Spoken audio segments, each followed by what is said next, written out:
অনেকের মতো আমিও যুদ্ধবিরোধী মানুষ। পৃথিবীতে যুদ্ধ হোক এটা আমরা কামনা করি না। যুদ্ধ প্রস্তুতি অনেক সময় যুদ্ধের দিকে নিয়ে যায়,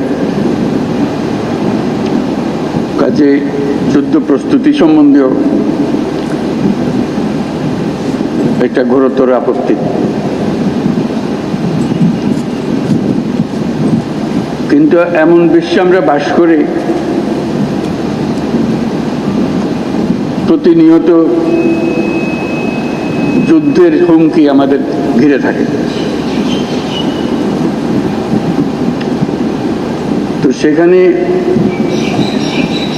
প্রস্তুতি না নিয়ে থাকা এটা অসম্ভব হয়ে পড়ে। এখন আমরা যখন কথা বলছি তখন আমাদেরই কাছে ভারত পাকিস্তান যুদ্ধ হই হই অবস্থার মধ্যে রয়ে গেছে। সকালের খবরে দেখলাম হয়তো গুজব আজকেই শুরু হয়ে যাবে যুদ্ধ। এরকম পরিস্থিতিতে আমরা বাস করি।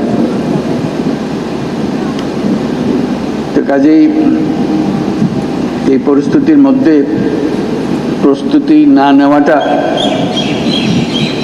আত্মঘাতী, এবং প্রস্তুতি নিতে হলে আধা আধি প্রস্তুতির কোনো জায়গা নেই। এটা এমন এক পরিস্থিতি, জয়ই তার একমাত্র অপশন। পরাজয় এখানে কোনো অপশন হতে পারে না। কাজে আমাদের যে প্রস্তুতি, সেই প্রস্তুতি কত উচ্চ পর্যায়ে আমরা নিতে পারি সেটার চেষ্টা আমাদের থাকতেই হবে। কিন্তু আজকাল যুদ্ধ এত ব্যয়বহুল একটা ব্যাপার, আর আমাদের অর্থনীতি এমন দুর্বল অবস্থায় আছি। এমনিতেই বাংলাদেশ মজবুত অর্থনীতি হয়ে গড়ে উঠতে পারেনি, তার মধ্যে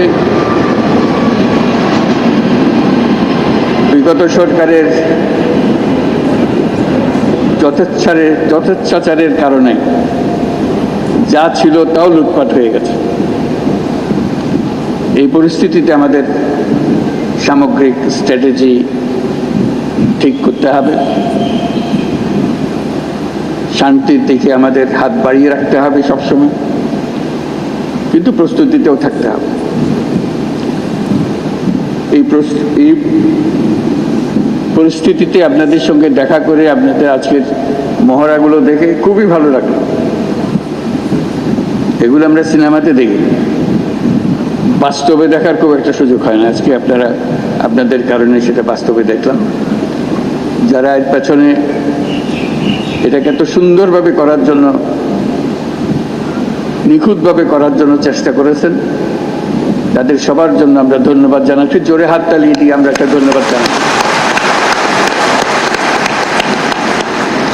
এতে আমাদের সাহস বাড়ে, শুধু যুদ্ধের সাহস না, এটা তো সাহস বটেই, যে আমাদেরই ছেলে মেয়েরা এরকম দুর্দান্তভাবে প্রস্তুতি নিতে পারে, কঠিন সমস্যার মোকাবেলা করতে পারে, এটা দেখে বুক ভরে যায়।